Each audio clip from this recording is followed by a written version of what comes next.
আসসালামু আলাইকুম এভরিওয়ান, সবাই কেমন আছো? এতদিন শুধু ছেলের জন্য সুজি রান্না করেছি। আজকে সুজি রান্না করব আমার শাশুড়ির জন্য, মানে সুজির হালুয়া। হালুয়া রান্না করার জন্য তো তেল আর চিনি অবশ্যই দরকার। এটা আমার বাসায় ছিল না, তাই আয়ানের বাবা এগুলো নিয়ে এসেছে। চিনিটা এখন আমি ডিব্বায় ঢেলে নিব।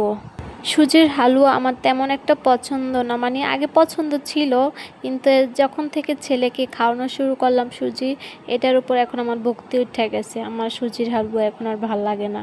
আমার ভালো লাগুক বা না লাগুক, শাশুড়ি খেতে চেয়েছে, ওনাকে তো রান্না করে দিতেই হবে। চিনিটা ডিব্বায় ঢালা হয়েছে, এখন রান্নাঘরে চলে যাব হালুয়া রান্না করার জন্য। প্রথমে আমি তেল গরম করে নিয়েছি, তার ভিতরে দিয়ে দিয়েছি গরম মশলা। এখন সুজিটা ভালো করে ভাজতে হবে। সুজিটা ভালো করে ভাজা না হলে কেমন যেন সাদা সাদা একটা কালার আসে, ওইটা আমার কাছে দেখতে একদম ভালো লাগে না।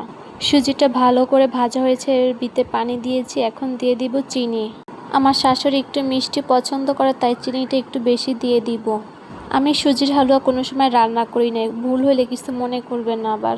চিনিটা দেওয়ার পর এখন সুন্দর করে মিশিয়ে নিব সুজির সাথে। এই তো আমার সুজির হালুয়া রান্না করা শেষ।